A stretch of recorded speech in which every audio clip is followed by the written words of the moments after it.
Hello everyone and now welcome to a game between 120 and Fly. This game taking place here on Northern Isle. Let's go ahead and break things down in this matchup.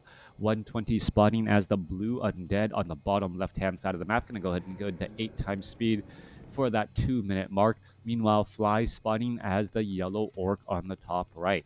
Blade Master going up against a Death Knight in this matchup here. No big surprises as the Blade Master has really come back over the top as the primary hero as of late.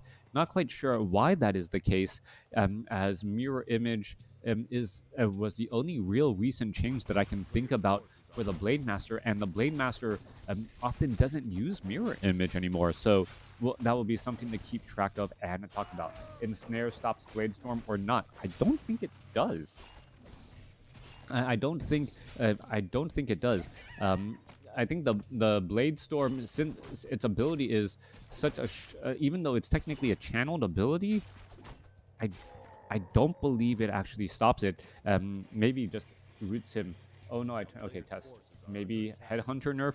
The Headhunter nerf increased the build time, right, by 2 seconds. So maybe that was the main difference right there. Suddenly, Headhunters take a little bit longer to mass, and by training 7 to 8 headhunters, it actually takes 16-second longer to try and train up those units overall, and that made it difficult to support that Blade Master.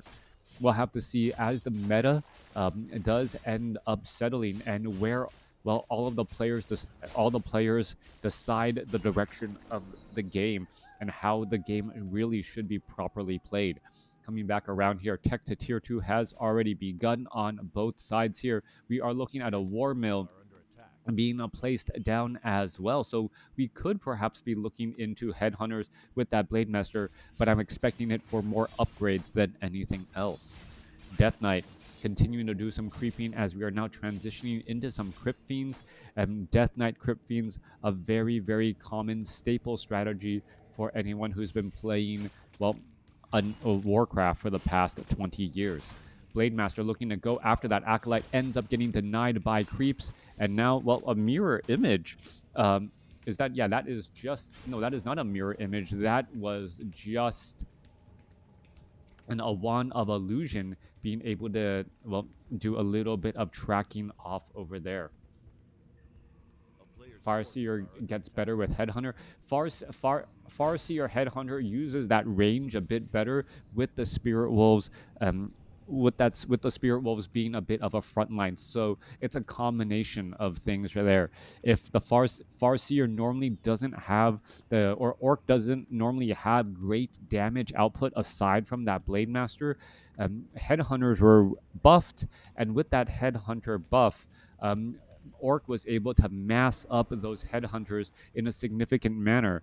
But now that headhunters take a little bit longer to build, it's been harder to try and mass up those headhunters overall. Anyways, engaging back here, headhunters is coming in from Fly, so 1 or 2 little pokes there trying to focus down those units.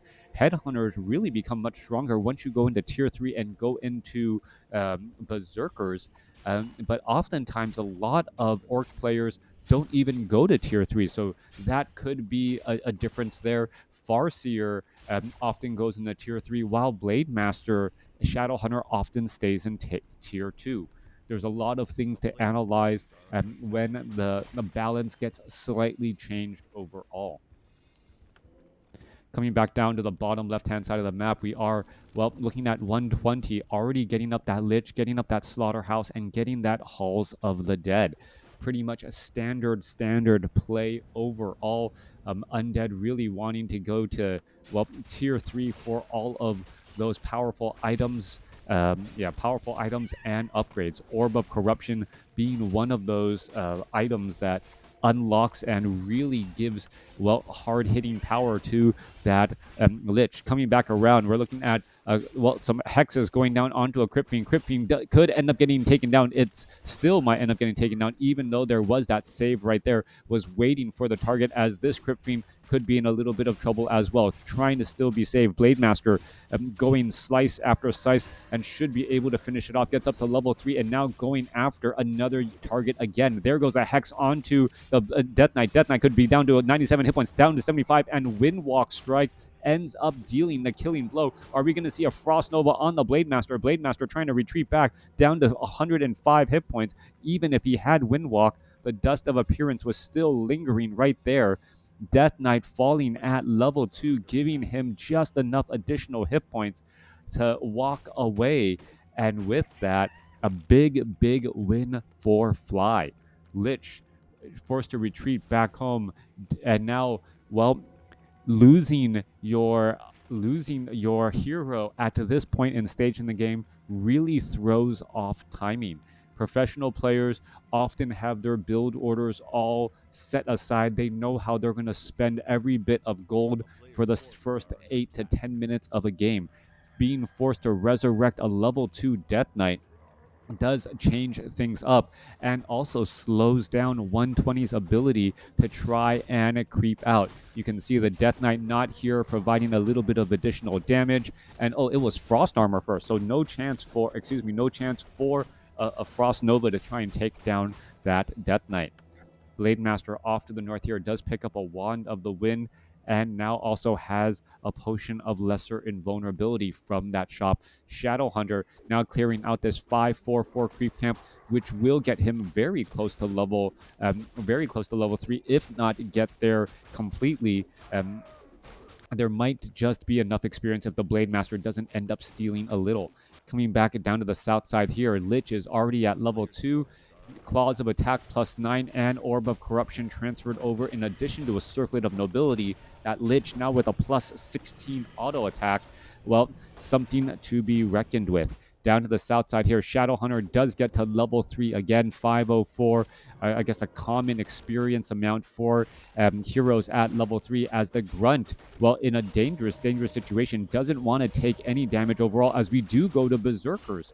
So we are seeing Fly go to tier 3. He is at Berserkers, dropping down 2 items there. Is that for a third and final hero? Yes, the Tauren Chieftain picking up Ring of Protection +3 and that Wand of the Wind. All right, going for that third hero, that Tauren Chieftain, perhaps going to try and go for Endurance Aura to improve the overall damage output and movement speed of this Berserker army.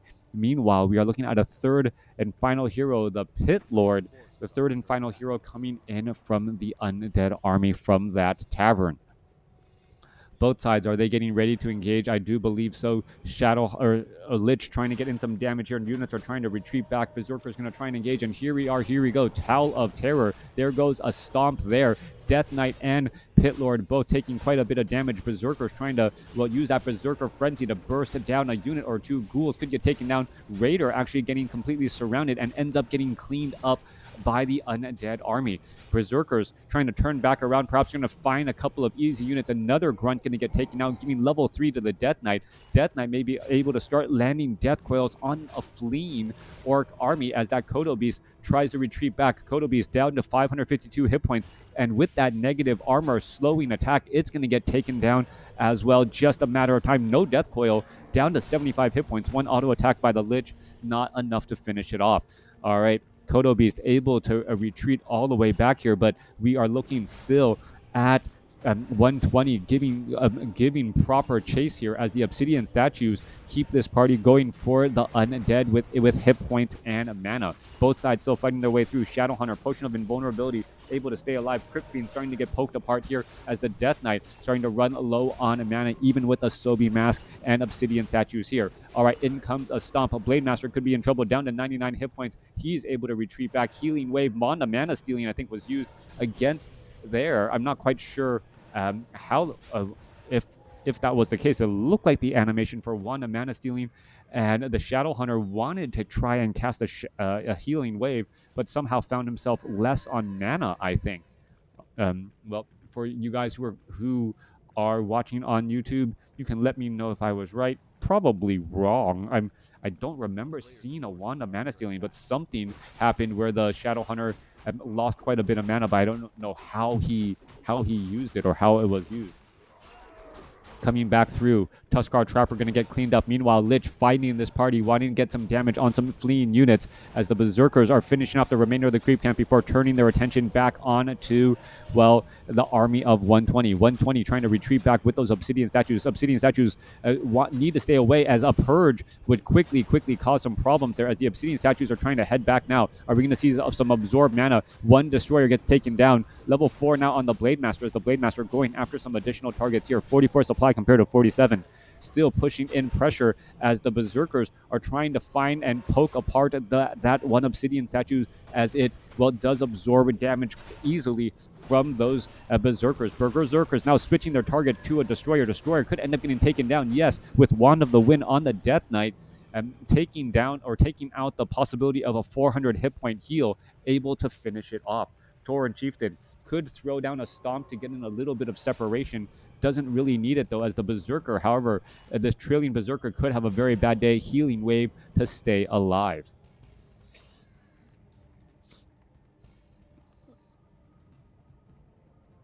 Very well played by 120, as he correctly realizes he cannot stick around in this fight. Walking towards the Orc base, who has access to so many items, would just give too much of an advantage. Tauren Chieftain trying to land down a stomp, doesn't get the stomp down in time on the Death Knight. Meanwhile, Blade Master has taken far too much damage and perhaps just waiting for the perfect time to stomp. There is the perfect time to stomp, allowing that Blade Master to stay alive right there with another healing wave. But the Blade Master does need to back away. There goes another Crypt Fiend as both sides are still fighting their way through. Kodo Beast wanted to grab something to eat but could not do that as the Crypt Fiends are now looking to retreat back. It does not look good for for 120. Fly is in dominant control of this game, but suddenly, wow, the Tauren Chieftain barely stays alive, now walking away at 161 hit points. A new Obsidian statue arriving to the party, only to realize that he is not wanted here by the Orc army. One Blade Master strike finishing it off as the Shadow Hunter now sits at level 4. Kodo Beast could end up easily getting finished off. Death Knight trying to finish things off here, trying to get those auto attacks in. Level -3 armor on that Kodo Beast ends up taking it down. We could be looking at training up, 2 more Headhunters, another Kodo Beast. Nothing in the belly of this beast off over here. Berserkers showing +5 damage overall as the Web Spinners are going to get cleaned up. Pit Lord still sitting at level 1 after all this time. And now Lich still sitting only at level 2. Really needs to get to level 3 for that level 2 Frost Nova and that damage to really start spiking. +18 damage on that Lich. Units trying to come back around the other side. Tauren Chieftain, mass Berserkers joining in on the battle. And here we are. We could be going into an engagement now. Crypt Fiend getting purged down by the Blade Master. Blade Master going to easily finish it off. No Death Coil in time this time as the Blade Master looking to get another, purge onto a unit here. Are we going to see a purge? Yes, onto the Obsidian statue. And even without Raiders in Snare, getting that purge onto the Obsidian statue is enough to force an engagement. Tauren Chieftain throws down a stomp here as the Berserkers are still fighting their way through. Blade Master continuing the fight back around. Tauren Chieftain now making its way back down. Crypt Fiends leading the charge here as we're going to see another, a bit of a damage onto the Obsidian statue. There's that purge that we were waiting for, and now Fly able to take down another Obsidian statue there. Kodo Beast trying to get a meal, but the Blade Master falls at level 4.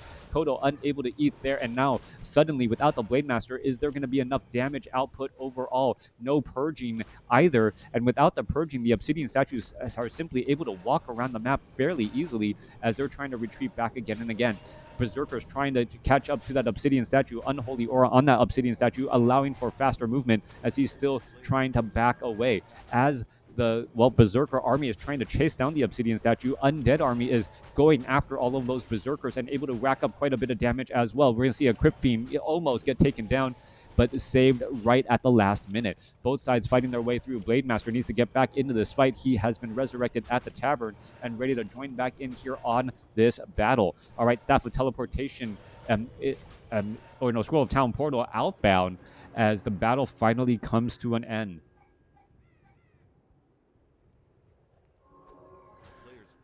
Fly looking to retreat back here. Magnetar Reaver, well, going after the Tauren Chieftain. Tauren Chieftain, well, absorbing a little bit of that damage, and the Magnetar Reaver wants to go back to its spawning location, not able to do so. Endurance Aura picked up by the Tauren Chieftain, not the item he was looking for, will be sold later as both sides are still fighting their way through. Tauren Chieftain now trying to make its way over. Are we going to see a stomp here? Level 2 stomp, a decent sized radius, stunning down about 5 units. Blade Master trying to focus down a Crypt Fiend, but a preemptive Death Coil, and well, prolongs its life by about 4 seconds. Both sides still fighting their way through. Blade Master, Potion of Lesser Invulnerability, has about 7 seconds before he has to worry as both sides are fighting again. Shadowhunter may come across with another healing wave as the second Obsidian statue getting taken down. The Blade Master with Orb of Lightning has really dealt quite a bit of damage here as the Blade Master now looks to retreat back. No Dust of Appearance here and no Shades to reveal that Blade Master. Blade Master now looking to retreat back. He gets bursted down with a Death Coil again and falls at level 4. 29 supply compared to 48. Things are still not looking great for the Undead unless the Tauren Chieftain falls, and it does. Suddenly, 120 taking down a level 4 Blade Master and a level 3 Tauren Chieftain has a little bit of life in him as he's trying to chase after these remaining units. What army is he attacking with? That I don't see as the Pit Lord gets up to level 3. Pit Lord trying to go after more units here. Obsidian statue in the back. Kodo Beast taking a little bit of damage here as the Pit Lord is just trying to get in front of that Kodo Beast constantly, and well, able to do so, causing a bit of a blocking. All right, some quick updates. Suddenly, Blade Master and Tauren Chieftain both needing to be resurrected at the tavern. They do have an expansion to spend that a little bit of extra gold, but they are half on life right now as the Lich could get enough mana quickly to try and, well, make something happen here. All right, I don't know where these skeletal minions, are we going to perhaps see some Dark Rituals? No, does not have Dark Ritual just quite yet, not yet at level 4 as a Crypt Fiend finally going to get taken out. I believe Fly has enough here to try and defend and stop the counterattack of 120 as the Berserkers are going to turn back around and go after these Obsidian statues once more. A Lich trying to get some Frost Armor, trying to protect itself here. We're looking at what the cleave damage perhaps on that Pit Lord, or perhaps Howl of Terror could be used to try and lower the damage output. Not quite sure. There's that Howl of Terror finally. Blade Master now using a Potion of Lesser Invulnerability. Obsidian statues trying to retreat back as we see the Blade Master finish off the Death Knight. Blade Master gets up to level 5, and that could be enough here as the Shadowhunter stays alive, able to break free. Fly wins the game as 120 throws in the towel, even with his valiant effort. All right, a beautiful game there. Hope you guys enjoyed it. Let me know what you guys thought about this game in the comments below. Until next time, thanks for watching. Thanks for listening.